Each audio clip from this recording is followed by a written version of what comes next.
Capítulo 4. Dios no falla. Por Ricardo Rodríguez. Dios no falla, Dios no falla, Dios no falla. Sigue adelante, no te rindas, ya verás que todo ha sido parte de un proceso, que el tiempo de la prueba pasará, y aunque hoy no puedas entenderlo, Él no se equivoca y tiene un plan. Y así terminó todo.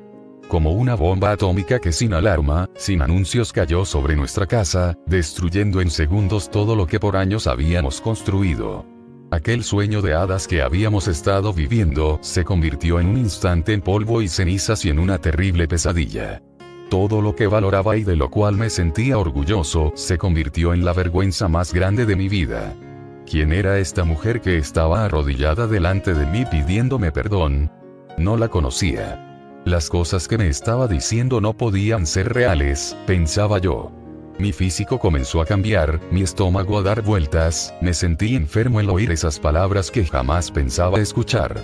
Quisiera decirles que mi reacción fue una de buen cristiano, que la abracé y le dije que todo iba a estar bien, que la perdonaba y que mi actitud fue una de carácter compasivo, lleno de amor y misericordia. Pero, en verdad, en ese momento, por mucho que luché por contener mi rabia, era demasiado para mí. Le di rienda suelta a la furia y el enojo. Se desató dentro de mí una ira que jamás había sentido, y tuve que armarme de toda la fuerza de voluntad propia que pude encontrar para no agredirla físicamente. Ahora sí, mis palabras no tuvieron misericordia, y con ellas le di con todo lo que tenía para herirla verbal y emocionalmente. Mi deseo en ese momento era hacerla sentir igual o peor de lo que ella me había hecho sentir a mí con su pecado. Con desprecio y humillación, con palabras que se guardan solo para los peores de tus enemigos, aquellas personas que detestas y deseas que desaparezcan de la faz de la tierra, así fue como yo le hablé. Ella seguía insistiendo de rodillas y con lágrimas corriendo por sus mejillas que la perdonara. Una y otra vez me decía las mismas palabras. Perdóname, perdóname, pero yo no quería saber nada del perdón y mucho menos perdonarla a ella en ese momento. Las crisis de la vida revelan tu carácter. Yo pensaba que era un hombre bueno, y mirando hacia atrás creo que lo era. Servía a Dios con un corazón sincero en la iglesia, me consideraba un buen amigo, un hijo ejemplar y un esposo fiel. Tenía todas las cualidades para triunfar en la vida y ser feliz. Así que las palabras que mi esposa estaba pronunciando en ese instante no tenían ningún sentido para mí. ¿Cómo podía ser que esto me estaba sucediendo? Siempre había sido fuerte de carácter y sin miedo a las circunstancias y problemas difíciles que pudiera enfrentar en la vida. Había construido un refugio autosuficiente en el cual yo tenía todo fríamente calculado y vivía sin miedo ninguno.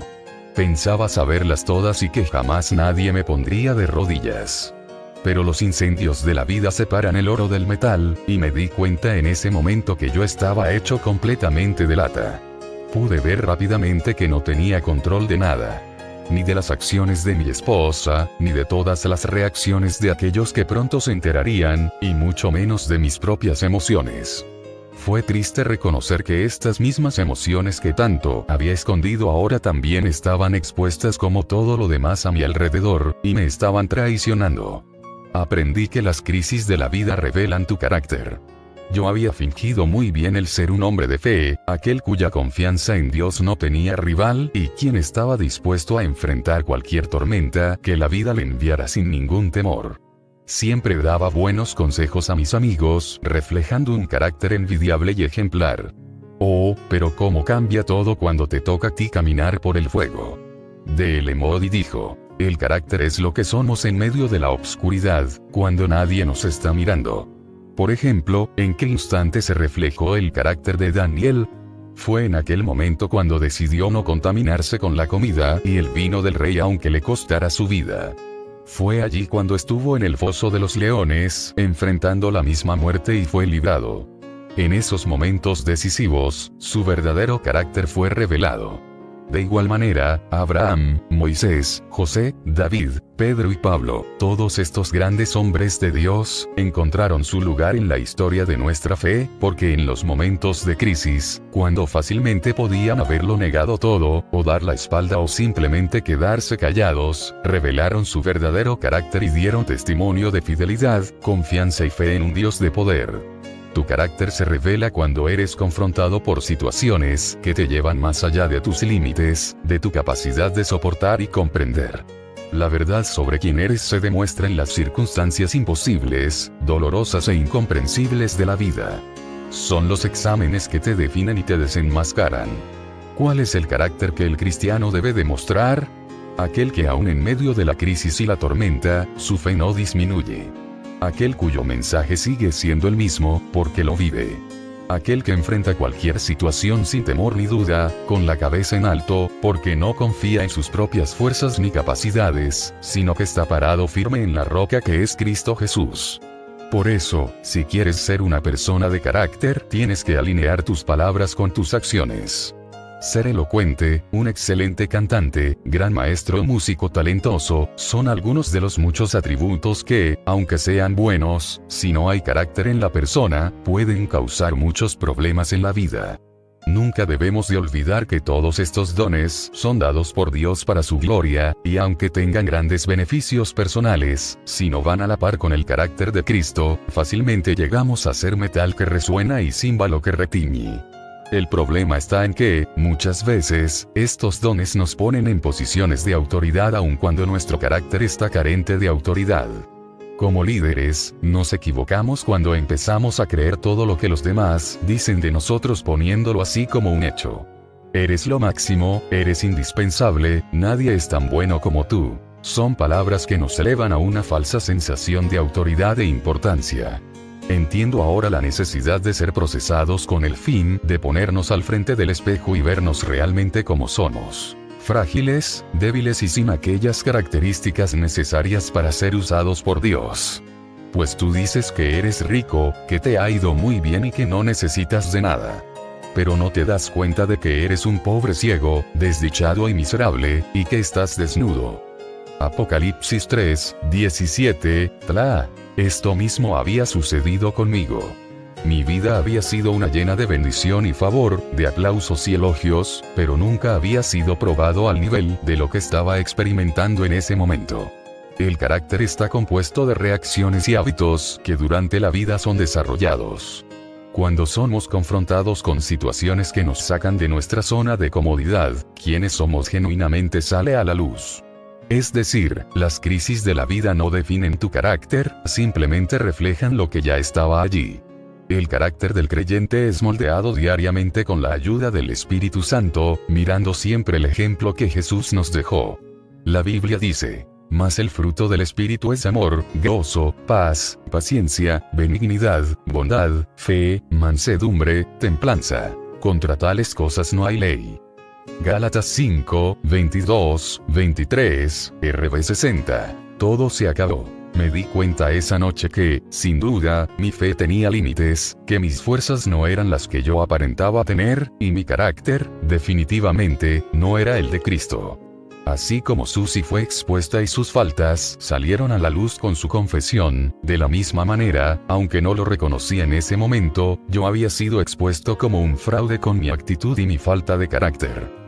¿Dónde estaba el amor del cual había cantado por tantos años? ¿A dónde se habían ido la misericordia y compasión que debía mostrar? ¿Qué del perdón que se me había otorgado en la cruz, y aquella gracia que cada día disfrutaba? Eran cosas que, más adelante, Dios tendría que arreglar dentro de mí, pero por el momento la situación era desastrosa y sin remedio.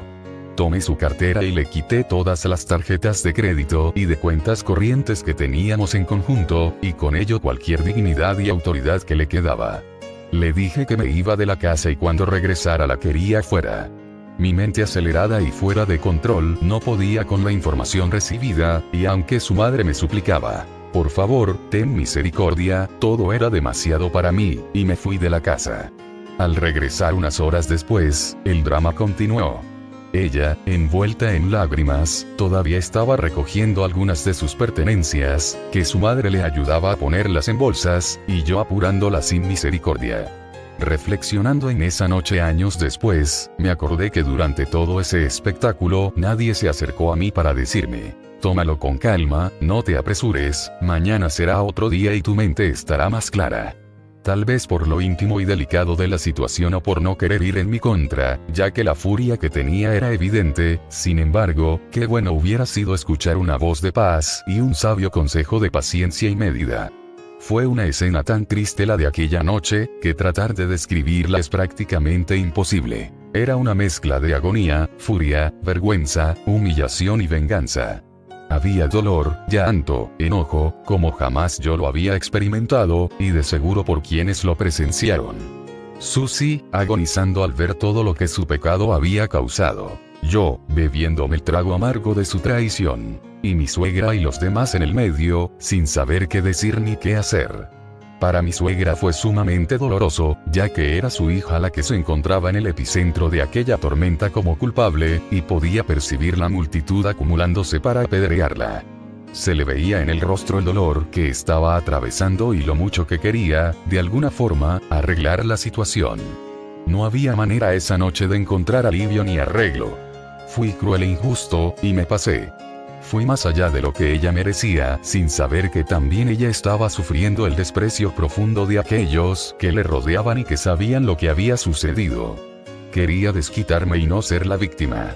Luché en ese momento por ser fuerte y lucir como el hombre grande de la película delante de todos, pero en realidad, por dentro, estaba destruido, como un niño herido buscando a quien abrazar, y reaccioné como tal. Cuando salió por la puerta fue triste ver a la mujer con quien había soñado pasar el resto de mi vida, salir de nuestro hogar de esa forma, cabizbaja, con algunas ropas en sus manos, sin dignidad ni derechos. Abracé el rencor y la ira como si fueran mis mejores amigos. El desprecio y el maltrato fueron el escudo y la espada que me defendieron fielmente esa noche, pero nada de eso me ayudó cuando Susie por fin se fue, y quedé en aquella casa solitaria y fría, sabiendo que horas antes había sido nuestro hogar feliz. Oportunidades de aprendizaje en las crisis. Cada crisis y tormenta que enfrentamos en nuestras vidas son grandes oportunidades en las cuales Dios se quiere glorificar. Son exámenes autorizados por Dios con el fin de demostrar lo que hemos aprendido durante nuestro caminar con Él. A veces los vemos venir y nos preparamos, pero en otras ocasiones, yo diría, en las más difíciles, llegan sin anunciar y nos agarran desapercibidos. Esa noche hubiera sido una perfecta oportunidad para que Dios se glorificara. Un momento más para demostrar su poder restaurador en un matrimonio que había sido quebrantado y dejado por muerto. Yo me imagino a Dios mirándome desde el cielo con los brazos cruzados diciendo, estoy esperando por ti, haz lo que te enseñé y lo que sabes muy bien que debes hacer. Puedo visualizar todo lo maravilloso que tenía preparado para nosotros y lo triste y decepcionado que se habrá sentido al ver mi reacción y mi falta de carácter. Nuestra historia llegó a tener un final muy feliz, pero nos pudimos haber evitado tanto dolor si tan solo yo hubiera sido obediente y actuado conforme a todo lo que había aprendido desde niño. Aunque el catalizador de la catástrofe que hubo esa noche había sido el pecado de mi esposa, yo tuve muchas oportunidades desde el principio de abrir mi corazón y dejar que Dios hiciera algo sobrenatural. Así es con todas las tragedias de nuestras vidas. Cada una de ellas, por difícil que sean de sobrellevar y comprender, representa una gran oportunidad para que Dios demuestre su poder y se glorifique en forma maravillosa. Es más, yo te aseguro que han pasado decenas de momentos en tu vida en los cuales, mirando hacia atrás, Dios podía y quería hacer algo maravilloso en ellas y no lo dejaste. Te aferraste a la ira y al rencor, al odio y la amargura. Tal vez tu sentido de culpabilidad o tu baja autoestima han sido piedra de tropiezo rumbo a tu destino y propósito perfecto de Dios. La senda que te lleva a la voluntad de Dios no siempre es la más fácil al principio, pero sí la que mejor resultado da al final. Siempre llegarán otras oportunidades, aunque no aprobemos el examen a primeras, pero qué increíble sería si en cada uno de ellos le damos la oportunidad que Dios se merece para glorificarse. Yo tuve que reconocer con el tiempo que no era lo que pretendía ser y que nunca podría alcanzar las alturas sin vivir conforme al carácter de Cristo. Esos primeros días, después que todo salió a la luz, fueron oscuros y tristes. No quería contarle nada a mi madre ni a mi abuela por temor al efecto que podría causar tan graves noticias a la salud de mi abuela y las emociones de mi madre. Ellas siempre habían querido mucho a Susie y sabía que se les haría difícil aceptar lo ocurrido. El día que le compartí a mi madre lo que había sucedido, simplemente me miró a los ojos con dolor y preocupación, y me preguntó, ¿y cómo está Susie? ¿En dónde está ella? Quiero hablarle. Esto me sorprendió. No esperaba esas palabras tan pacíficas y ordinarias en un momento tan extremo como el que yo estaba atravesando. Pero su reacción, o mejor dicho, su falta de reacción, me tranquilizó. Me dio por un instante un poco de paz que tanto estaba necesitando. Se me había olvidado que mi madre ya había experimentado tragedias como la muerte de mi padre cuando era joven. Que había pasado etapas duras en su vida y que Dios nunca le falló. Su fe ya había sido probada, y pasó el examen con altos grados. Me habló con calma y con palabras de esperanza. Demostró lo que a mí me faltaba, el carácter de Cristo. Fue la primera persona que no demostró pánico, sino fuerza y seguridad. Me habló como madre, pero también como sierva de Dios, depositando la palabra del cielo en mi corazón herido. Me dijo que iría a visitar a Susie tan pronto pudiera y que estuviera tranquilo. Mi abuela fue diferente. Yo no pude decírselo, ya que se me hizo difícil. Mi madre habló con ella y le contó lo que estaba pasando. Mi abuela nunca me habló del asunto, pero inmediatamente hizo lo que siempre había hecho en momentos de crisis desde que yo era niño. Se puso a orar. Era una guerrera de oración y peleaba todas sus batallas de rodillas. Esto también me dio paz, sabiendo que ya por lo menos tenía a 2 mujeres orando por mí. Tener que enfrentar la vergüenza que implicaba ser víctima de infidelidad no fue nada fácil. Recuerdo entrar por las puertas de la iglesia ese primer domingo, sintiéndome paralizado por el miedo. En mi mente, todos sabían lo que había ocurrido, y me miraban con ojos compasivos y llenos de lástima. Caminaba con gran inseguridad y al parecer sin rumbo ninguno. Estaba viviendo una pesadilla de la cual no me podía despertar, y con cada paso que daba se me hacía más difícil fingir la sonrisa. Me di cuenta que el mundo no iba a parar de girar por mí, que aún aquellos que ya sabían mi situación y me habían aconsejado el divorcio procedían con sus respectivas vidas como si nada hubiera pasado. Yo quería que todos sintieran lo que yo estaba sintiendo, que el mundo tomara un receso mientras yo volvía a la vida, pero no fue así, y rápidamente llegué a sentirme muy solo. Todos habían regresado a su rutina y yo no encontraba cómo hacerlo, pero algo que me ayudó mucho era el poder dirigir la alabanza en mi iglesia. Allí, en esos minutos tan sublimes, encontraba refugio y alivio del dolor que estaba atravesando, y me olvidaba por un instante de todo lo que estaba viviendo. Poder alzar mi voz y adorar a Dios junto a la congregación era como un oasis en medio del desierto de angustia. Teníamos 5 servicios los domingos y yo estaba encargado de dirigir la alabanza en cada uno de ellos. Hasta el día de hoy, recuerdo aquel momento en que mi alabanza tomó otro giro por completo y mi tiempo de intimidad con Dios se convirtió en algo más profundo y significativo. Aprendí la importancia de alabar a Dios aun cuando Él guardaba silencio. En mi angustia y mi dolor, en el sufrir y llorar, sin importar las circunstancias, yo iba a exaltar al Rey. Siento que eso fue clave en mi desarrollo como adorador. Cuando alababa venían a mi memoria todas las promesas que Dios tenía para mi vida, me recordaba de lo fiel que Él había sido, y la misericordia y el amor que, a través de los años, me había mostrado. Era un escondite en donde el mundo desaparecía, aún estando al frente de la multitud. Pero cuando todo terminaba y me montaba en el carro rumbo a casa, nuevamente, como olas, caían sobre mí aquella amargura y toda la rabia que tanto me hacían la vida imposible. Mi corazón adolorido no soportaba la memoria de aquella traición y mientras más días pasaban, peor me ponía. Estaba aferrado a terminar con todo y no quería saber de reconciliación, pero aún así había una guerra interior que me robaba la paz. Algo que me decía: quizás no tomes decisiones finales en medio de problemas pasajeros. Los trámites del divorcio fueron rápidos. Al final, Susie se rindió ante mis demandas, quedándose tan solo con su apellido de soltera y nada más. Me dio la casa, el carro, prácticamente todo, sin pedir absolutamente nada de ayuda económica. Recuerdo el día que tuve que pararme frente a la jueza y verbalmente decir que lo nuestro no tenía remedio. Ella me preguntó si habíamos hecho todo lo posible para enmendar nuestro matrimonio y si estaba seguro de que esto era lo que yo quería. Nunca pensé que iba a ser tan difícil decir un simple sí, pero cuando lo dije, al instante sentí una profunda tristeza dentro de mí como si algo se había muerto. En menos de 2 meses, todo estaba finalizado. Pensé que con el divorcio iba a encontrar aliento y paz, que ese capítulo amargo de mi vida se cerraba y todo sería diferente al amanecer, pero no fue así. Esos próximos meses terminaron convirtiéndose en los peores de mi vida, una etapa que verdaderamente no se la deseo a nadie. Los días eran largos, extremadamente tristes y muy solitarios. Perdí 30 libras en 30 días. Una dieta no muy recomendada. Continuaba con mis responsabilidades en la iglesia como director de alabanza, y aunque no era fácil, cumplí con ellas.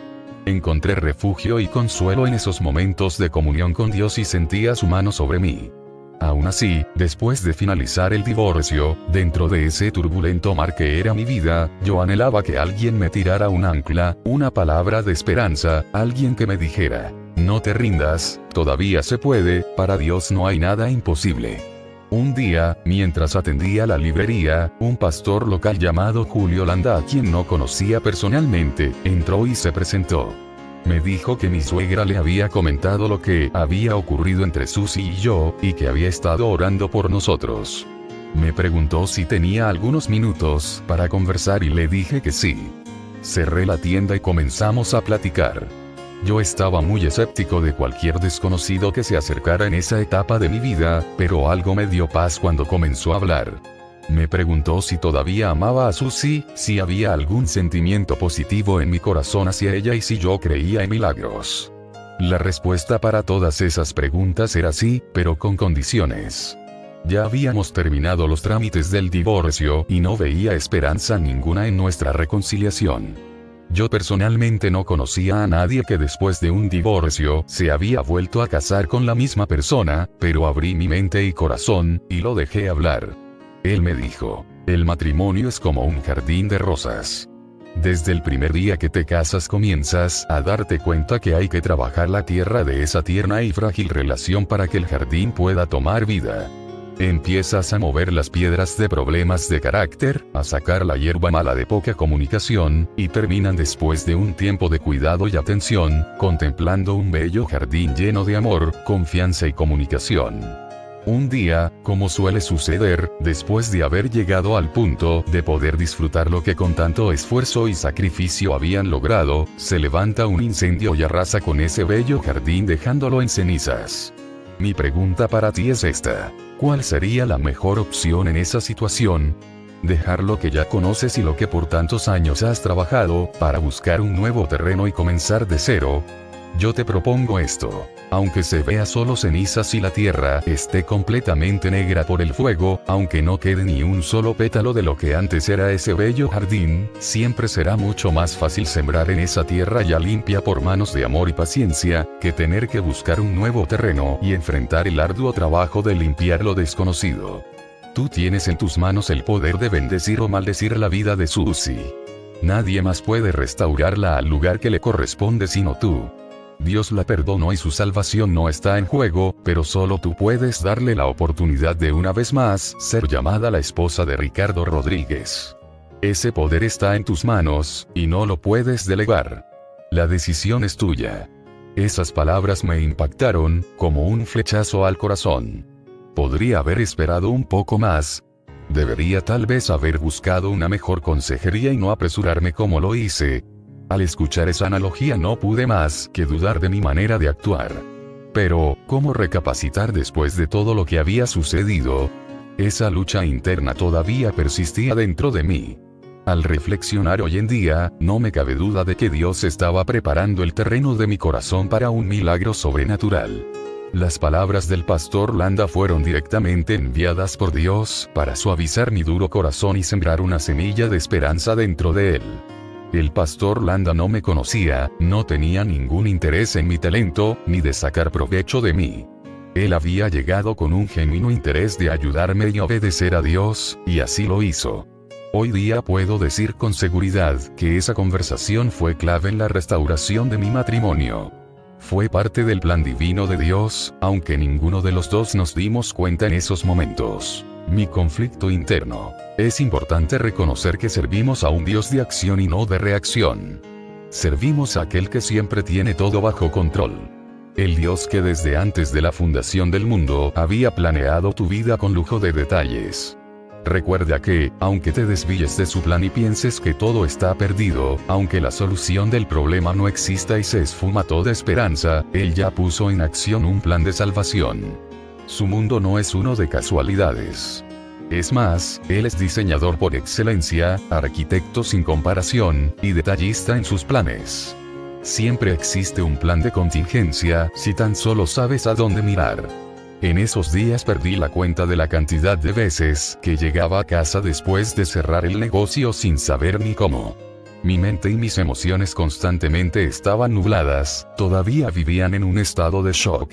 Estoy seguro que lograba mi rutina diaria simplemente por una obra milagrosa, porque definitivamente yo no estaba en condiciones de hacer nada en lo absoluto. Puedo decir que el divorcio es lo más cercano a la muerte que he experimentado sin que físicamente alguien muera. A través de los años he tenido amigos que me han contado sus pensamientos íntimos, a veces dejándome saber su atracción hacia otra mujer que no es su esposa. Me han hablado de cómo se sienten con ellas, lo bien que se llevan y la tentación que están viviendo cada vez que se comunican. Me asombro en cómo ellos contemplan estas relaciones ilícitas sin pensar en las consecuencias, olvidando a las víctimas que, tarde o temprano, pagarán por las malas obras. Cada vez que escucho esos pensamientos, me transporto a la escena donde mi esposa está de rodillas en aquella oficina de nuestro hogar pidiendo perdón. Me acuerdo del gran sufrimiento que tuvo que atravesar, y del dolor tan profundo que dejó mi corazón en pedazos. He visto la paga tan terrible del pecado, y mi respuesta a esos pensamientos siempre es la misma: no vale la pena. El pecado destruye, arranca de raíz toda esperanza y deja profundas cicatrices en el corazón. La infidelidad se pinta como algo tan ligero en el cine, sin consecuencias ni repercusiones, pero la realidad es diferente, y uno no se da cuenta hasta que es demasiado tarde. El matrimonio es instituido por Dios. Es una unión, no solo legal sino espiritual y emocional. La Biblia dice en Marcos 10, 8, 9. Y los dos serán una sola carne. Así que no son ya más dos, sino uno. Por tanto, lo que Dios juntó, no lo separe el hombre. Revés 60. Aquí está hablando de algo sobrenatural, algo que Dios unió en el cielo y que no fue hecho para romperse. Por eso duele tanto, por eso hay traumas y conflictos internos, cuando se presentan circunstancias que te llevan a contemplar el divorcio. Si pudiera llevar a mis amigos, como en una máquina del tiempo, a revivir conmigo los primeros meses después de la confesión de mi esposa, lo pensarían dos veces. Si pudieran caminar a mi lado atravesando ese mar de amargura y tristeza, donde se pelea con el sueño de la noche y se despierta sin ganas en la mañana. En donde no existe el apetito y se lucha por respirar, y se encuentra en cada esquina el recuerdo de lo que un día fue y jamás volverá. Creo que cambiarían de opinión. Mi consejo para estos amigos está basado en mi experiencia y en lo que la Biblia dice en Ezequiel 18, 30. Por tanto, yo los juzgaré a cada uno según sus caminos, oh casa de Israel, dice el Señor Dios. Arrepiéntanse y vuelvan de todas sus transgresiones, para que la iniquidad no les sea causa de tropiezo. Tu milagro está esperando por tu arrepentimiento. Pasaron semanas sin yo saber de Susie. De mi parte, no hubo mucha comunicación, pero ella siempre hacía el intento. Sutilmente me dejaba notas en la puerta, y de vez en cuando la veía pasar por el frente de la casa con su mamá. Recuerdo que 2 meses después, en el día de mi cumpleaños, me visitó para dejarme unas galletas que me había hecho con mucho amor. No tenía dinero, ni trabajo, y era lo único que podía ofrecerme. Pero una vez más la traté con desprecio y resentimiento. Yo seguía abrazando el rencor y la ira, aunque cada día se me hacía más y más difícil. Susana había confesado su pecado, se había arrepentido y apartado de él, y Dios se iba a glorificar en su vida aunque yo me opusiera. Sin yo saberlo, ella se había rendido ante Dios, y de rodillas había comenzado una batalla espiritual por su matrimonio. No tuve mucha comunicación con mis amigos en esa época. Algunos, porque yo los evadía. Los demás desaparecieron por su propia cuenta. No los culpo. Era una situación incómoda y muy vergonzosa para muchos. Tenías que tener ganas de sufrir para hablar conmigo. Fuera de mi madre, no tenía a nadie con quien pudiera desahogarme. Pero en la vida siempre hay excepciones a las reglas, y el nombre de mi excepción era Rachel, mi prima por parte de mi padre. Nos habíamos criado juntos y desde pequeños cultivamos un aprecio mutuo y una linda amistad. Pero honestamente, en esa época, se había convertido en una espina en mi costado que no me dejaba quieto. Era la única persona que nunca tuvo miedo en decirme las cosas tal y como eran, y aunque mostraba compasión por lo que yo estaba sufriendo, nunca me dejaba vivir en ese mundo de lástima en el que yo vivía compadeciéndome a mí mismo. Tuvimos muchas discusiones, o mejor dicho peleas, en las que ella me confrontaba diciéndome que tenía que abrirme al perdón. Que nunca era demasiado tarde. Cada vez que le recordaba todo lo que Susie me había hecho, ella me recordaba lo que Cristo hizo por mí. Cuando le decía que yo tenía derechos de hacer lo que me parecía basado en la Biblia, ella me decía que la gracia y misericordia siempre le ganarían a la justicia. No se daba por vencida y oraba sin cesar por un milagro. Mi prima era una de las pocas personas que nunca dejó de comunicarse con Susie. Es más, ella fue su oído y consejera en las peores noches de su vida. Le daba ánimo y esperanza, la motivaba a seguir orando y no darse por vencida. Cuando todos los demás no querían lidiar con tal frágil y tensa situación, ella se involucró sin miedo, enfrentando la crítica de muchos y aún mi ira. Eso es ser una amiga de verdad, teniendo un corazón valiente y de carácter conforme a Cristo, obedeciendo la voz de Dios y peleando hasta el final por lo que, sin duda, era lo correcto. Dios usó a mi prima Rachel como una lumbrera para ayudarme a salir de aquel mundo tan oscuro que había tomado control de mi corazón. Una vez más en retrospección puedo decir que, aunque no eran muchos, Dios en su plan de contingencia comenzaba a poner personas claves a mi alrededor, preparando el terreno para lo sobrenatural. Solo necesitaba mi obediencia.